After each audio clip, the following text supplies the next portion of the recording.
Hello, Risen. This is the Dorans podcast. We're back this week for week 2. I'm Coke Monkey, joined by Fajita and Bex. Again. Hello.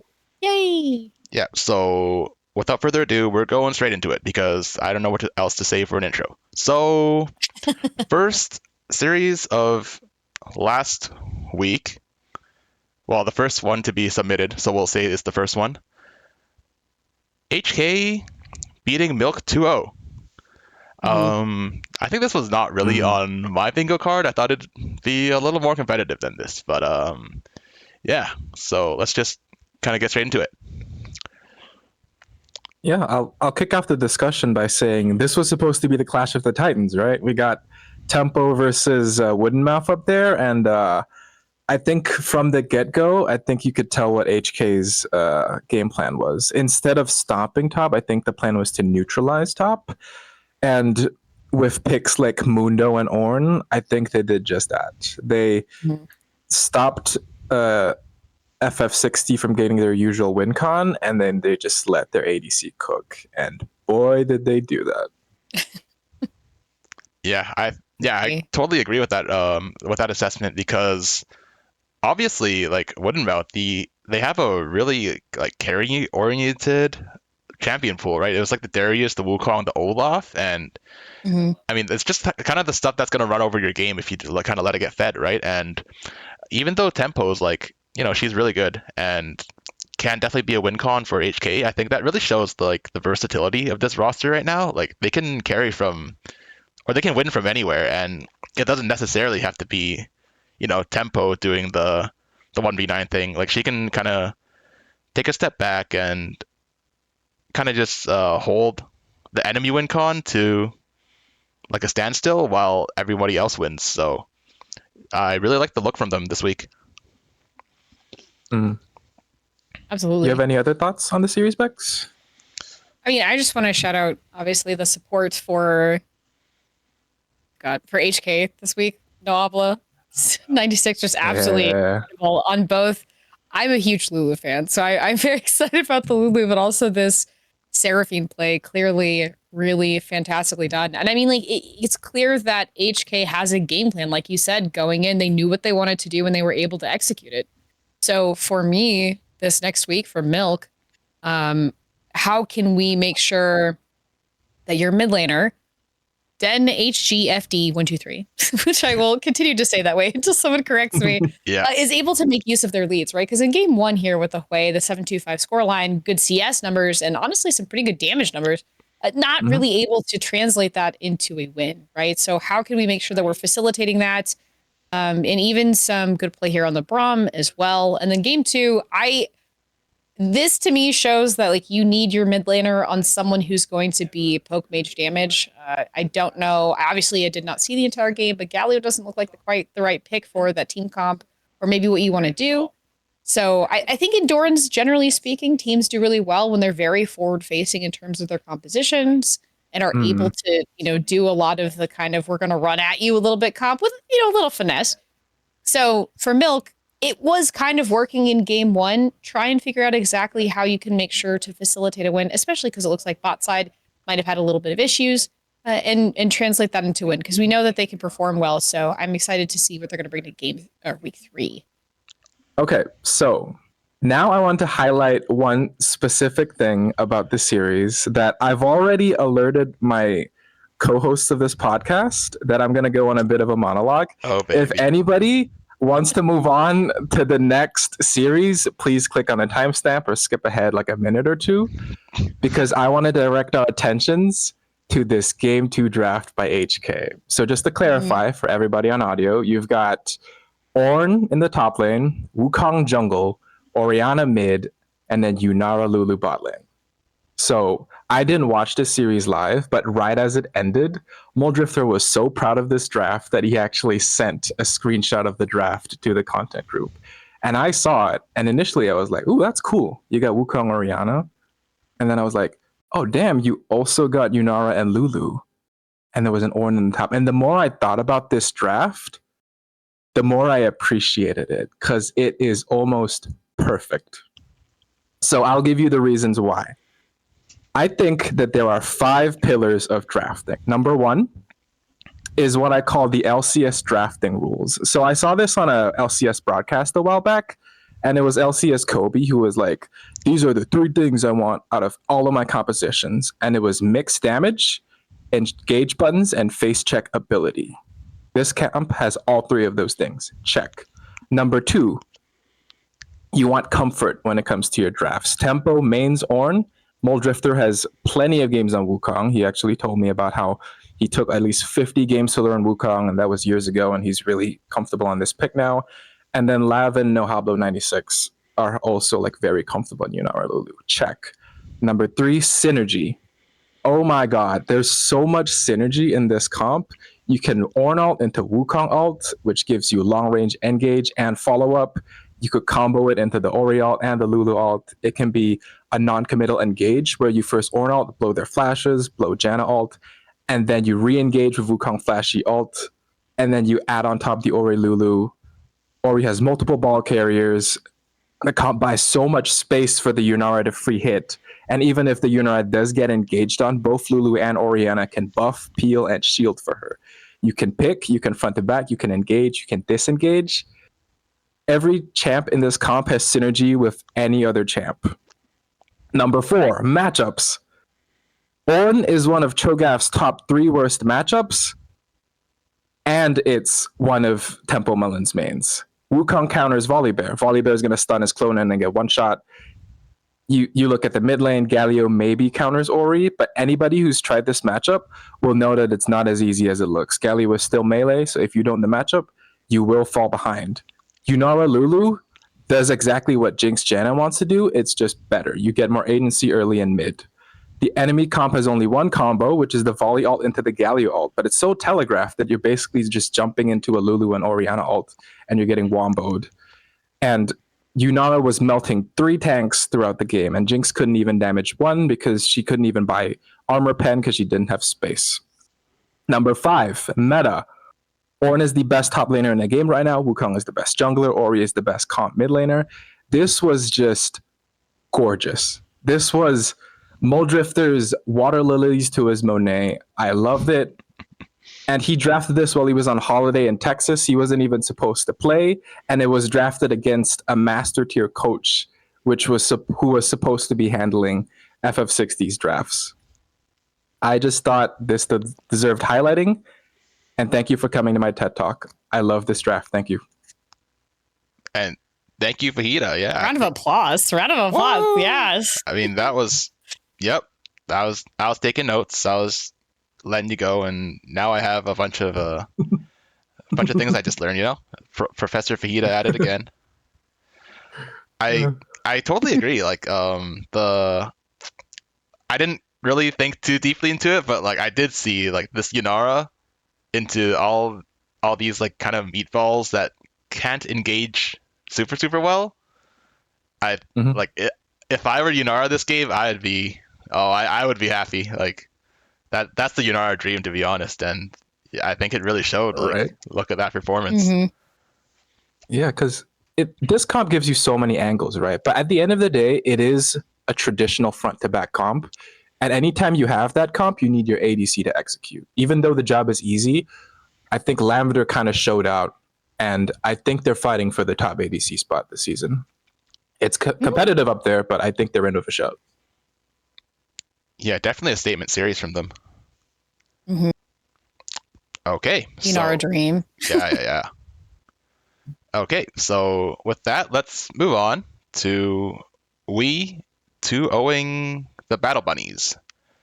Mm-hmm. So this one was, I think, not too surprising to me. I think we looked pretty solid last series. It was a 2-1, but it was against what seems like a pretty competitive team. And this week they kind of had an upgrade in mid lane, so I think everything just kind of went well for them. All their matchups, they kind of won across the map, and it just kind of snowballed from there. Yeah, I think this Ui team, or Topside Baguette, is starting to look really scary, right? Because at the start of the season, you look at this team and you're like, yeah, 2 Emeralds is always going to compete in Dorans. But then they brought in Zodex, who I think is around Plat or Emerald level. So all of a sudden you get a really strong mid lane too. And Lopic, I think, is starting to turn out. Zolkred is Plat, and he defeated them pretty handily. We might have a team with like 4 Plat Emerald level players, which is ridiculous. Like this team is starting to get really scary for me. Yeah, this top laner for the side of we is ridiculous. I mean, looking at the CS numbers alone, like I have no words, for game 2, especially on this Alawi.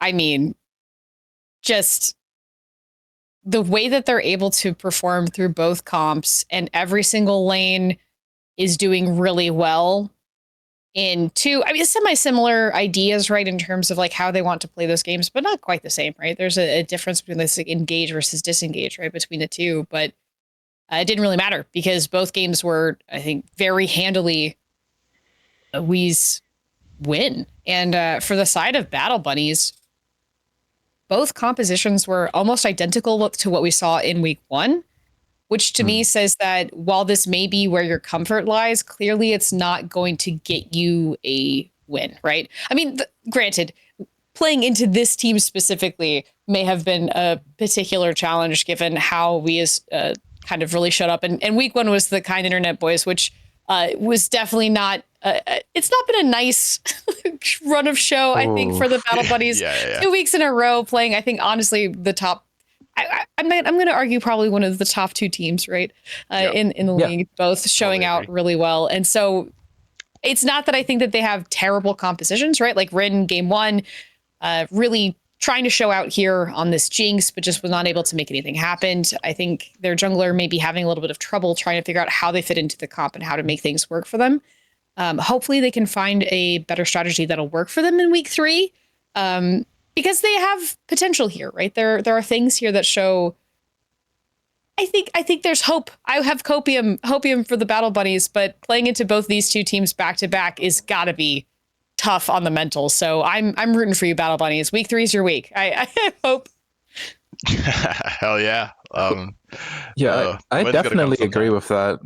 Yeah, because at the start of the season, I had Battle Bunnies pegged as like sort of that gatekeeper, that sort of team that's right at the playoffs cutoff. And I'd say Topside, Baguette, and KND are definitely way beyond that. So I think the true test for Battle Bunnies is going to be coming in the next couple weeks.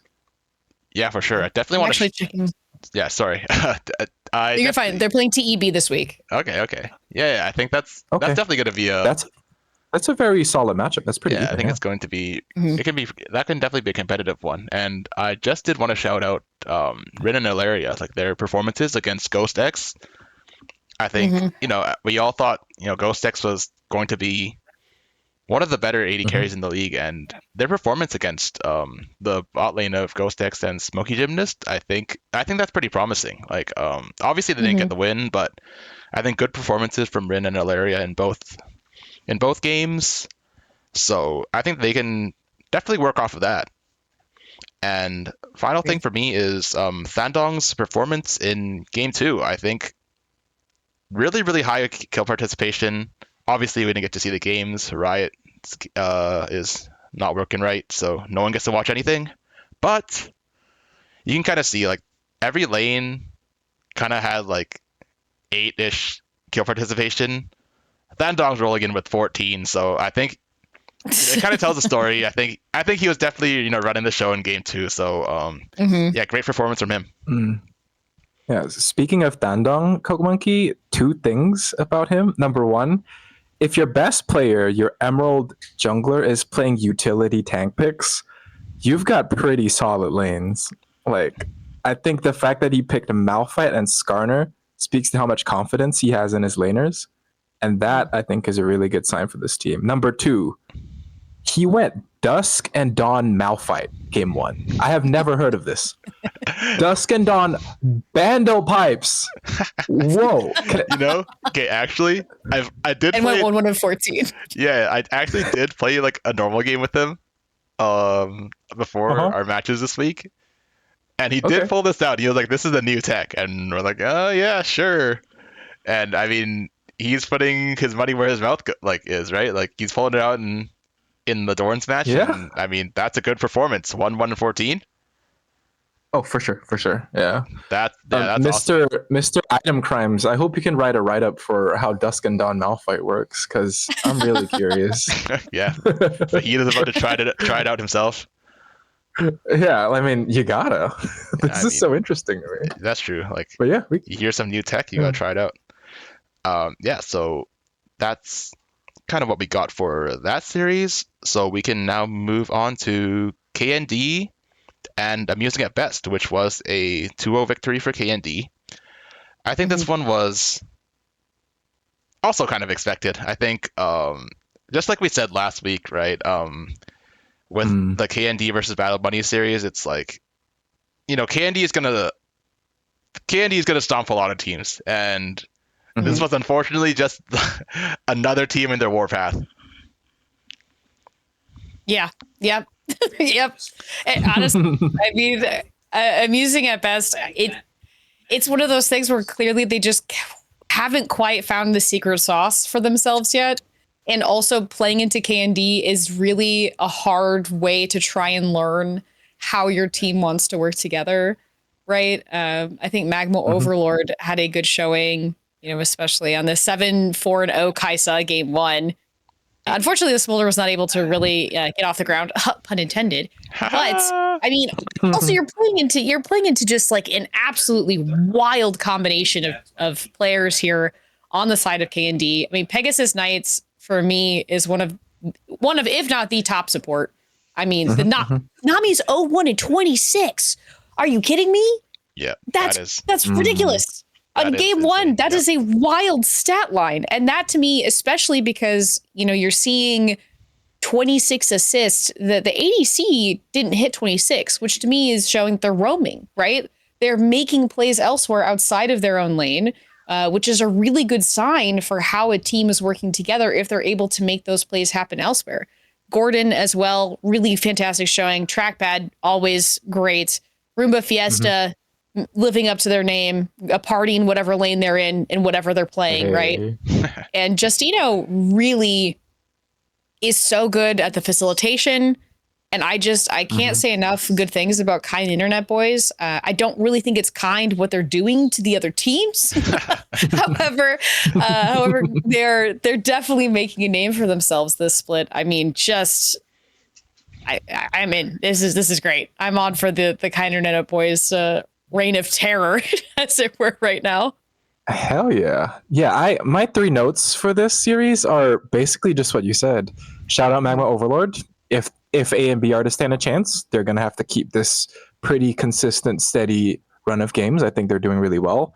But the best support in the league, I think, looks, at least from the first two series, like a straight Pegasus Knights versus Coke Monkey battle. I think you keep Coke Monkey in this discussion because degree of difficulty. His team isn't as balanced and dominant throughout the map.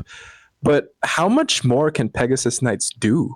Like I don't know. these are these are four straight perfect games we've seen from them. They've died like once in 3 games, and that one other game they didn't die. Like you can't ask much more than what Mhm. Pegasus Knights is giving you. And in the same lane, Trackpad Enjoyer showing incredible consistency to start the season. There's really high, consistent DPS. On Lucian, in addition to Ash, Zaya, big range of 80 carries. And then just as a jungler, I have to point this out. He is not only showing a very impressive array of junglers, Silas Jungle in there. That's always a threat in case the enemy wants to pick Dusk and Dawn Malphite or Shyvana. But you're seeing, looking at the enemy KDAs, he's not only playing towards these win con, he's completely shutting down whatever the enemy jungler wants to do. He's pathing the same way, he's predicting the ganks, and he's counter ganking every time. This is really dominant. The KND are starting the season off hot. Mhm. Yeah, it's just really just dominance from them for their first two series. It's just never Yeah. looked close, and I don't know, they're just like you said, they're going crazy right now. Um, for for amusing at best. I mean, also just one of those series. You face one of the best teams in the league. It is what it is, right? Like, just kind of lick your wounds and move on to the next week. I think there's just their time will come. yeah, right. Sure. Like I don't really like taking a hard loss to KND. To me is like, yeah, I mean, it's fine. It could have happened to anyone. So Yeah. and I Code mean, Monkey, do you know who AB is playing next week? oh, I sure do. We'll get to that one. We'll get to that one. Okay. So well, let's hope their win comes a little after that. But we'll see. We'll see. Oh my So God. the next series we'll get to was the streamed match of the week. This was between Tech Esports Black and League of Losers Q. A 3-game Yes. series again, because As always, if it's streamed, it's going 3. yeah, I think apparently that's so. a safe bet. I mean, That's awesome. fun for the spectators, right? And this was More yapping for me. So. yeah, right? A lot of Mm. although anyway, so this was a kind of a really back and forth series, right? I did manage to catch the VODs, and first game was just jungle diff kind of saying top diff. Whoa. Yeah, that a mess again. Yeah. Wow. Yeah. The first 2 games were very one-sided, and it wasn't until the third game where we saw both teams show up on the Rift. Yeah. No offense to either team, because it was just like game 1 was a stomp one way, game 2 was a stomp the other way, and then game 3 we really saw how it plays out in a more cohesive context, right? I really think that We Are Back is a fantastic ADC. Jungle Diff is a really good top laner, but we can see what happens when you don't let the top lane get away with it, right? We can see how that translates into the rest of the game, especially this Renekton game. There were times when that Renekton was very scary, but being caught off guard in side lanes enough times does not lead to the best things for for your team, right? Yeah. And I think, I mean, if you're looking at the scoreline for game 3 alone, right? We Are Back on this Aphelios 11-8-17, and this Poppy on Shang is 5-6-15. But they were not able to turn it into a win. Honestly, just on the back of a couple of bad team fights.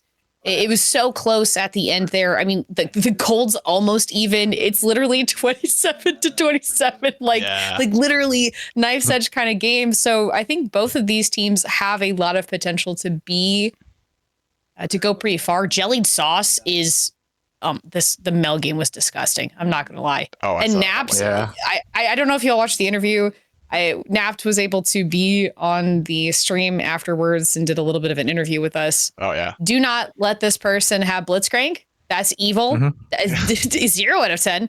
And also the Camille, despite the scoreline not looking the best for them, because they did die quite often, especially, I mean, Camille into Poppy is not a fun time for the Camille. Camille support, by the way. That's just how Camille it goes. support, by the way. Was able to be such an absolute menace to society on that Camille, especially late game, that I think that shows the flexibility of their players.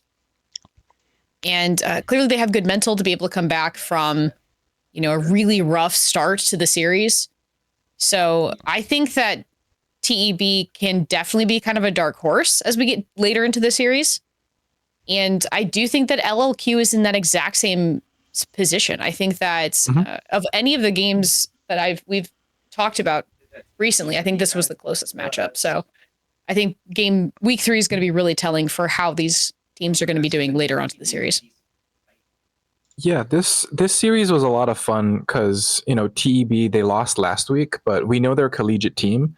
And this is where I think they're starting to show a bit of that comfort and familiarity with each other. I thought, and you highlighted the Mel game. I tuned into this series halfway onto the Twitch stream, I think midway through game 2. And what I saw was, I saw the Nocturne Orianna. I was like, oh, okay. They're coordinated enough to want to pull off this combo. And it was executed perfectly. I think the timing was really good. But unfortunately, if you jump on a Mel with a perfectly timed Nocturne Orianna, all she has to do is press W. True. That was the first thing I saw. And I was like, oh, man, I feel so bad for him. This is why Mel has a 45% win rate and is still getting called from our nerfs, guys. Yeah, What a like, champion. No one likes playing against this champ. A champ of all time, yes. And it was a Mel Blitzcrank. So I'm just telling you, this game was hell. This game was hell to play into for this side of LQ. Yeah. I honestly might have FF'd at 15, even if I was winning, just because it's just, you get yoinked over walls and everything's getting reflected. Yeah. Oh man. You talk about how good We Are Back was. All three of their deaths, I think, was just because of a Blitzcrank hook. Like, Napped couldn't miss. I think so. It was the Smolder and the Melio just constantly getting caught out. And I think that's how, actually, I think that's where the tide started turning, is all of a sudden you don't have your Melio, and that Smolder's looking real exposed. And they carried that momentum forward with Poke Panda's Hail of Blades Kazakhs, who I thought dominated a lot of the cast and a lot of the post-game discussion. Oh, yeah. But I will say that the actual credit has to go to Jelly Sauce. The games that I saw, 2 and 3, I thought it was a little bit of just a 1v9. Like, they were that good. And I had to highlight them in my top 3 positional rankings this week because of how hard that carry performance was. They seldom made mistakes. They always team fought well, had really good Veigar ease throughout the team fights. They controlled this game, I thought, because you don't have that much team fight presence, right? The Camille jumps in and gets one shot, like with the 11 deaths, although they do start the engage. Kazakhs jumps in immediately, like, has to R out, and then it's the Veigar keeping everything constant. This was really, really cool to see from Jelly Sauce. Yeah. And you are correct. We did have a lot of conversation about the Kazakhs, but we can 100% blame that on Mayo.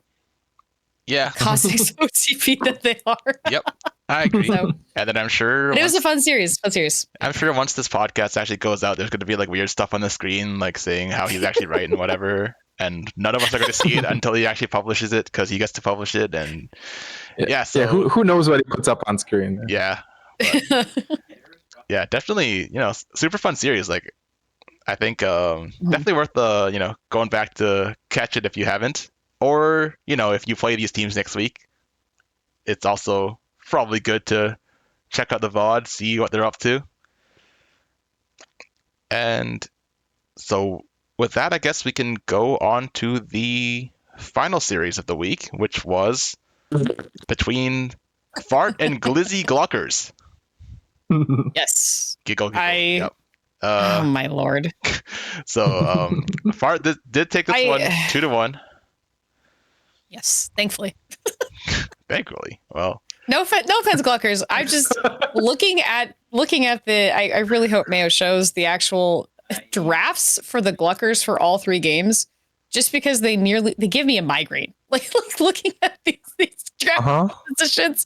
I just, you know what? I gotta give them props. Huge points for creativity. I myself have never seen an Akali Camille bot lane before. That's new. Or a Zed Urgot bot lane. That's new as well. So huge points for creativity. Oh, so you have seen Fizz and the Theory bot. One time I did. It was way back in the day. And that's crazy. Just kidding. Just, I mean, honestly, it might be for the best for the rest of the league that they don't pick normal compositions, because when they're playing champions that fit the roles that they're playing, right, you see things like Monster Mush having incredibly oppressive top lane presence. Oh, yeah. I can confirm. Right? Yes. Or, Lucifer in the jungle here with, especially on the Eve and the Wukong, but this Eve especially, just incredibly oppressive jungle presence. So it's the kind of thing where, like, I think they're vibing and they're clearly having a good time with it, but maybe it's for the best for people who are playing into them that they're not going sweat mode, because it may be a little terrifying if they suddenly bust out, a normal front and back composition LCS draft like you were talking about. Yeah. That might be a little bit scary, but needless to say, Fart did really well. Let's riz up Coke Bookie for a minute. Really fantastic play on the Zillion. Yeah. Holy cow. Woo. Wow. Yeah, that was. We should get a Zillion flash like we did last time that Zillion came up and. Zillion countered meme. Fizz Neferi. Great. Yeah. I mean, I think it had to be like, I saw this. I'm like, if we don't die, we're going to be fine. So let's lock in the champ with an untargetable, like the ADC with an untargetable, Yep. and let's lock in the Yep. support with last the one. revive. Mhm. We don't Mhm. give them we don't give them the fear resets. We're gonna be fine, and that went pretty well. Yeah. Shout out to a couple people. First of all, being your team captain, 36 sweaters. You know, this was Yeah. a this Yeah. was a statement series. Yeah, Yeah, this is yeah. them saying, "Yeah, I'm probably one of the best mid laners in the league." That Vega performance, great. Garen mid, okay, hello. Like that was that a specific Malzahar counter pick? Is that why he did it? No, this was actually more of a like last minute flex kind of thing. Let's Ah. just I say see. like we I locked see. in Garen, Mhm. and then the enemy top locked in Tryndamere. So we're like, yeah, we I have to see. go Malphite top, right? Like it's mandatory. We have to go Malphite. I see. So we went Malphite, and Yeah. then we're like, wait, he's gonna play Garen, and 36 sweaters was like, yo, I got Garen, and then Hey. we're playing Garen Yeah, mid. speaking of the Tryndamere, Monster Mush Mush 2, like consistently bringing out these really crazy pop-off performances. I'm surprised you guys let the Tryndamere through just from how dominant it looked last week, but I Yeah. guess there's too many things to ban. Yeah, One thing to note is I Lost was not playing, obviously probably their best player, so hopefully he'll show up for them in the future. And yeah, this team is absolutely crazy. Hope to see what they bring out next. Hopefully, they bring back the Jin support from week 1.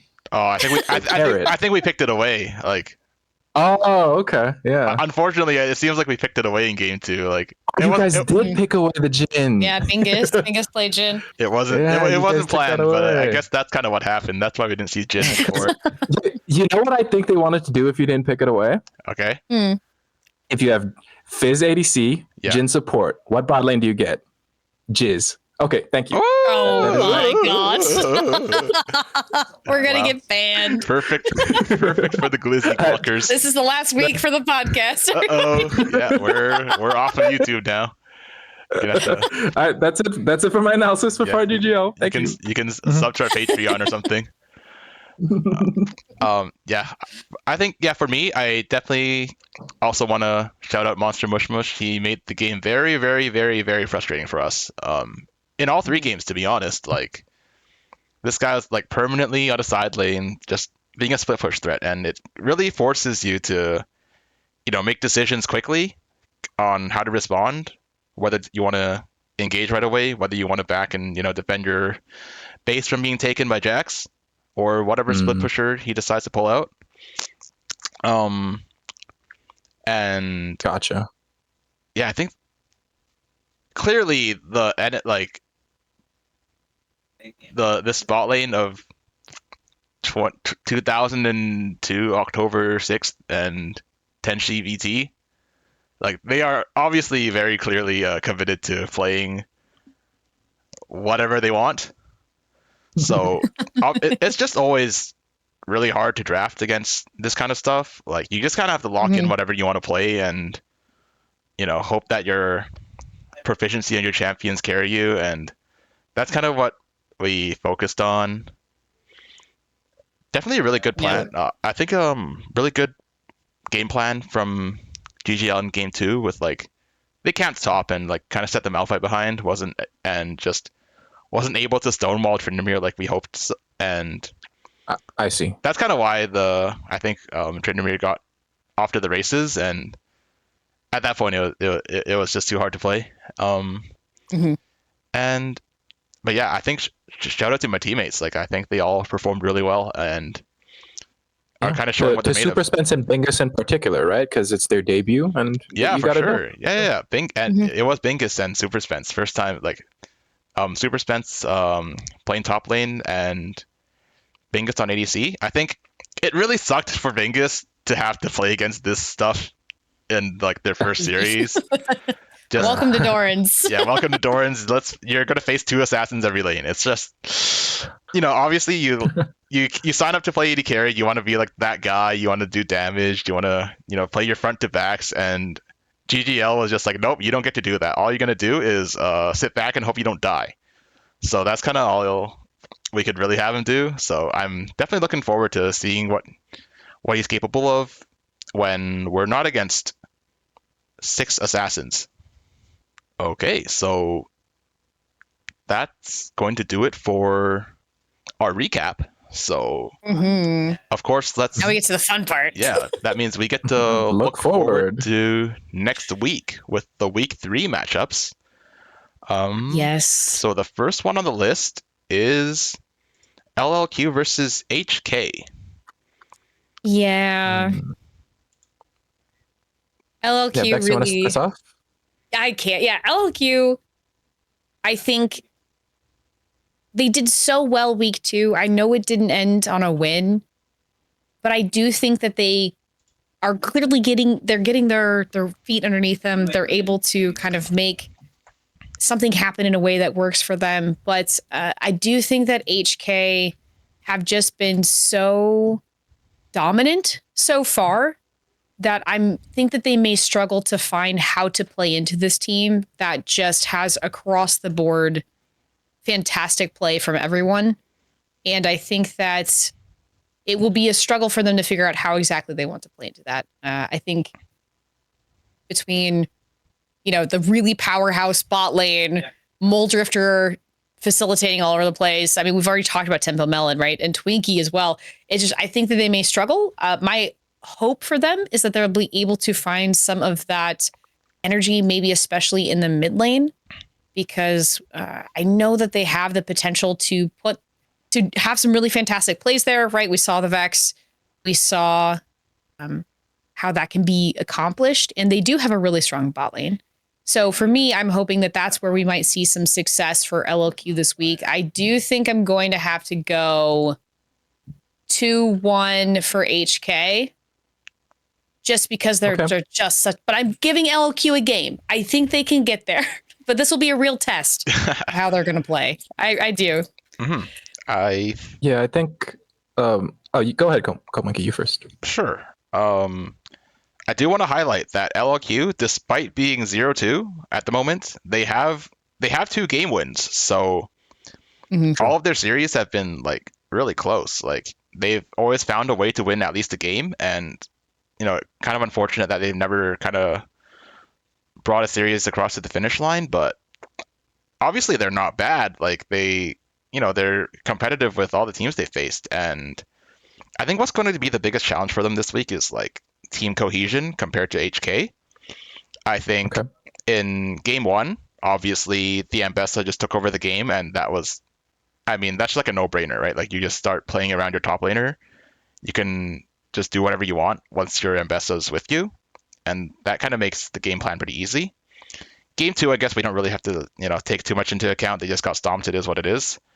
And although in game 3 it was a pretty messy game. Like people were all kind of running all over the place and like dying left, right, center. A bunch of like just like a really solo QS game, right? And you kind of have to wonder against a team like HK, which I think is probably one of the most like organized, cohesive teams that Dorans has seen, at least for this season.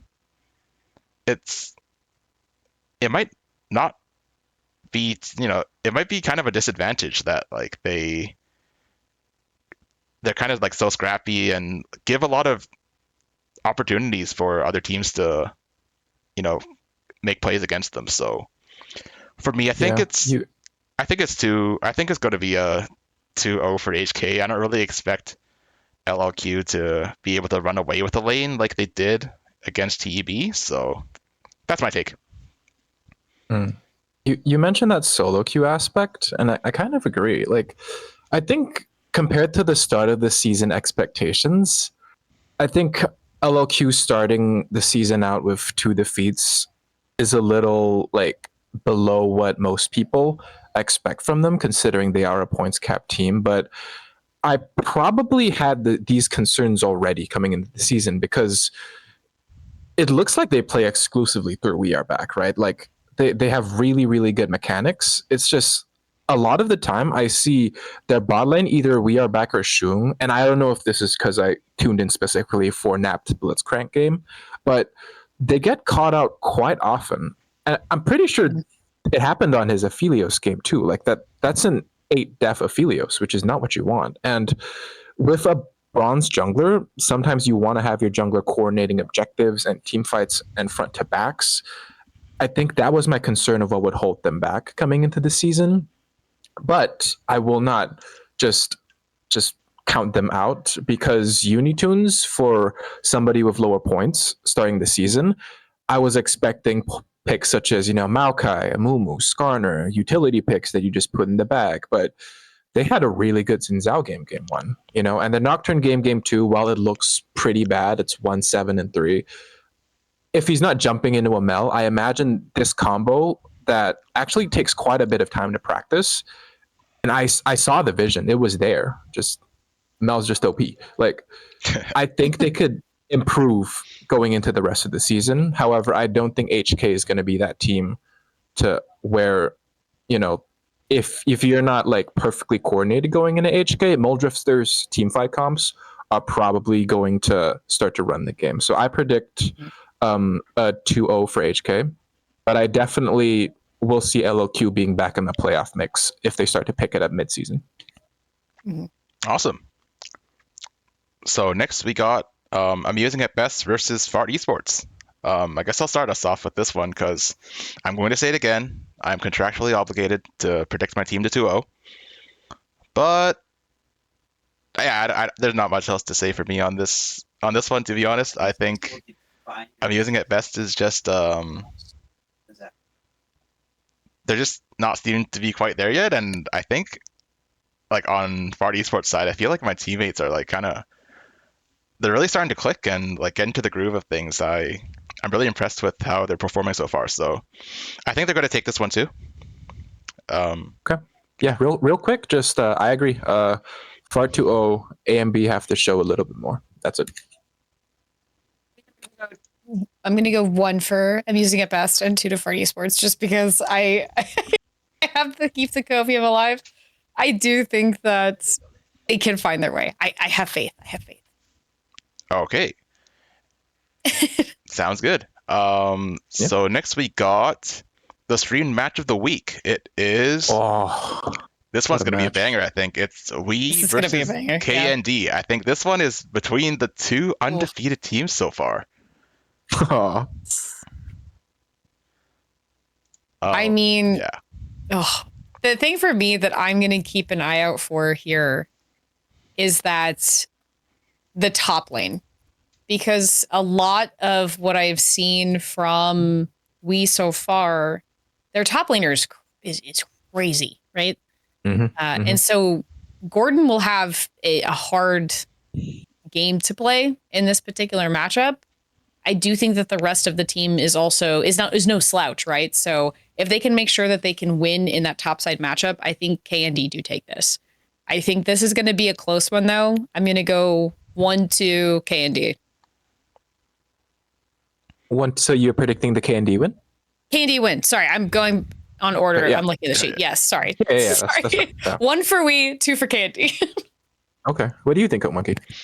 Me, I think Wii looks really, really strong right now. Like, right? Yeah. It's obviously low pick 45 is just definitely like a super, super high value player.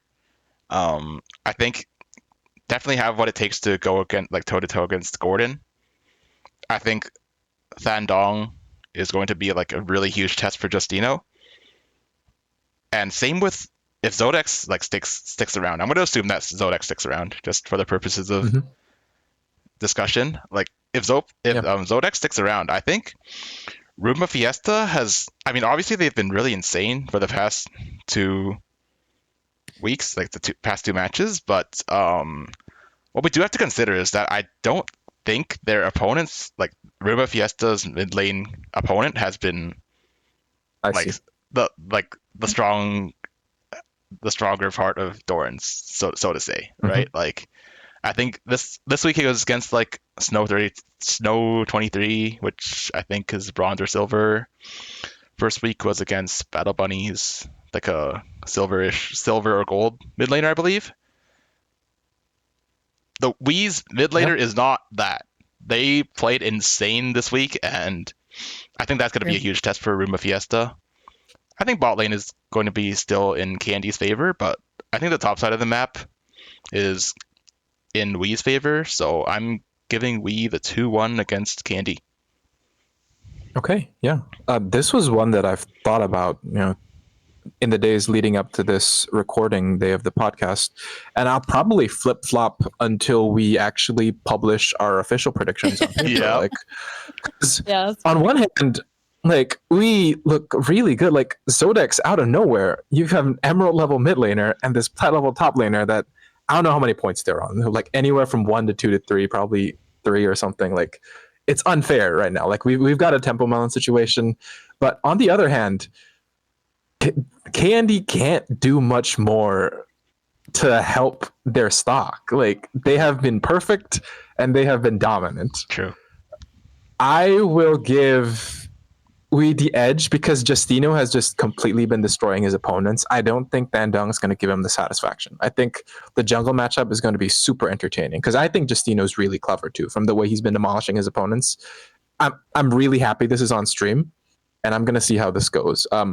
This is the last time I will ever be doubting Candy. If they win this series, they will sweep playoffs. But I predict we 2 Candy 1 for this specific matchup right now, Yeah. as of this moment. Yeah, Yeah. totally agree. I think this is definitely like at the moment it's like the battle between 1 and 2. I think whoever wins this one is like kind of gonna be the favorite to like kind of win it all. So definitely, if you've got an extra monitor, if you're rescheduling your game, keep an eye out on for the stream of Wii versus Candy. It's gonna be a banger.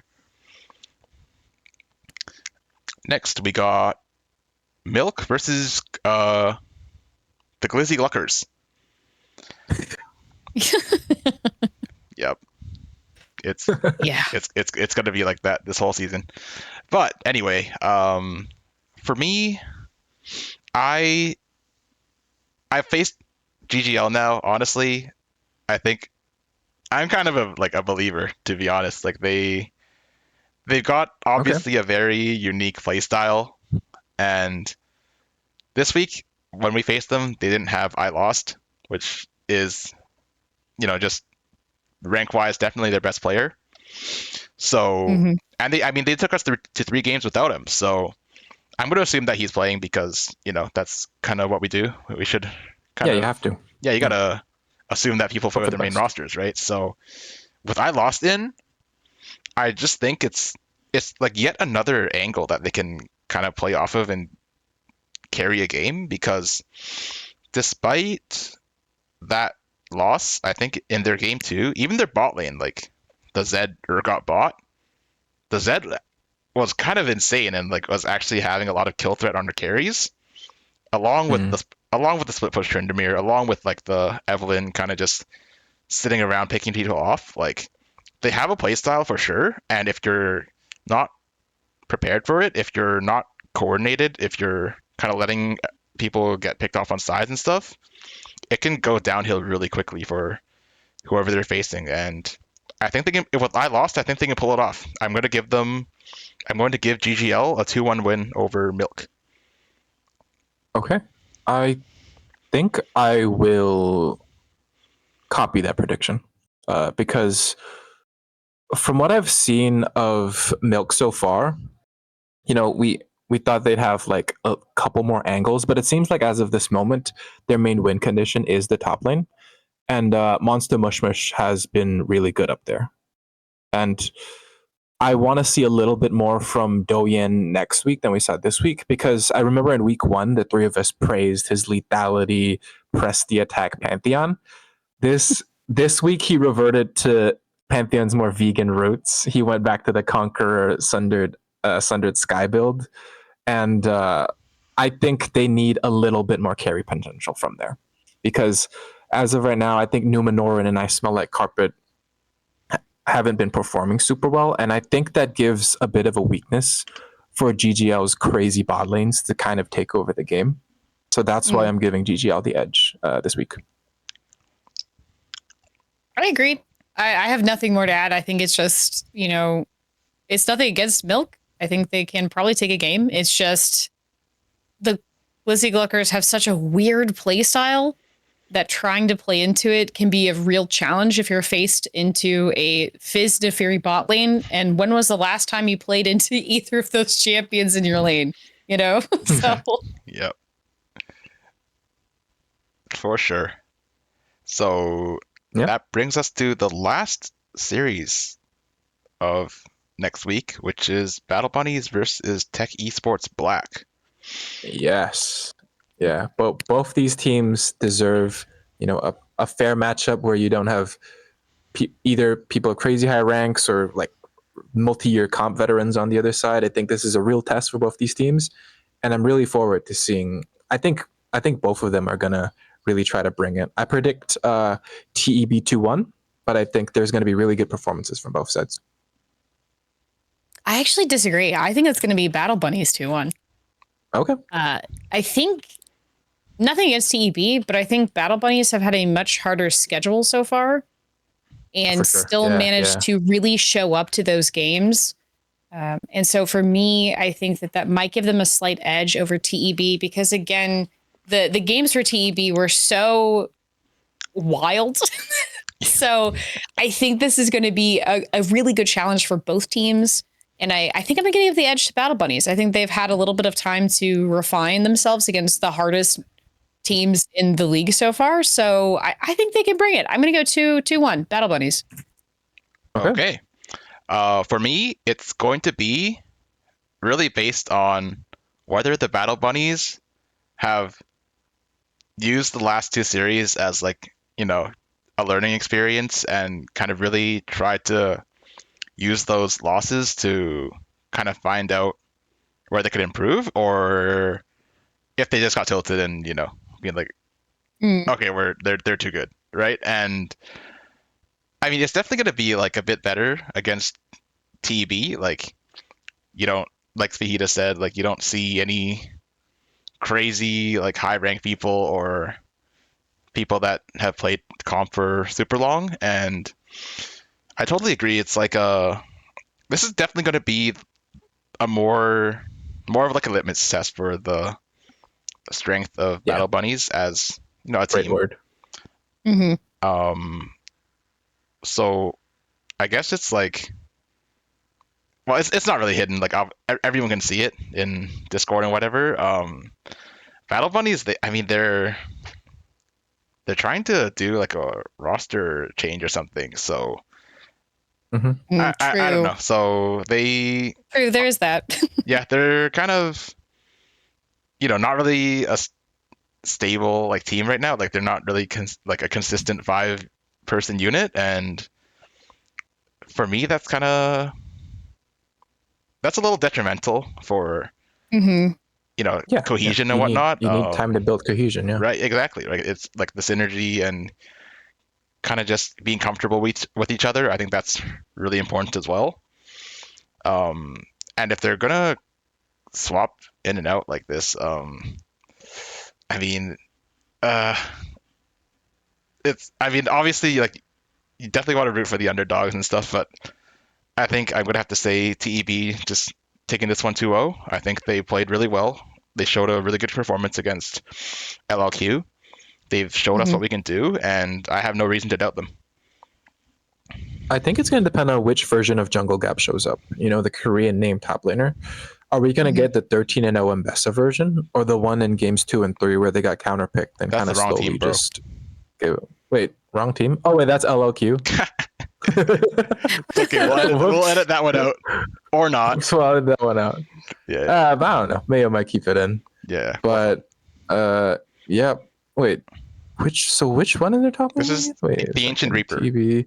Oh, it's the one on the other side. Oh well, I guess that kind of works too. Is it? True. Is it the 0-8 set? Ah. or the Mordekaiser and the Alawi, which, despite not having the greatest of KDAs, actually accrued a lot of advantages. That was the other side of the coin. Yeah. Ah. Good. All right. Good save. Good save. Yeah. Hell yeah. So, yeah, I think Zolkred's Warwick is going to be really valuable into both Mordekaiser and Alawi. So, Oh yeah. I think it's going to be another version of a Clash of the Titans up there. Yeah. Okay. Well, that is that's all the matchups, right? Hmm. Yeah, that is all the matchups. So we've been here long enough. So just like there's no intro, there's not going to be an outro either. So yeah, that kind of wraps it up. This is Coke Monkey. Beautiful. We've been here with Bex and Fajita. Thanks for tuning Hey, in for the Dorans podcast. We will see you again next week at some point, and I think Moldrifter will be back. So look out for that. Yay! Woohoo! We missed him. We missed you, buddy. All right. So yeah, thanks for listening. Goodbye, everyone. thank you. Have a good day.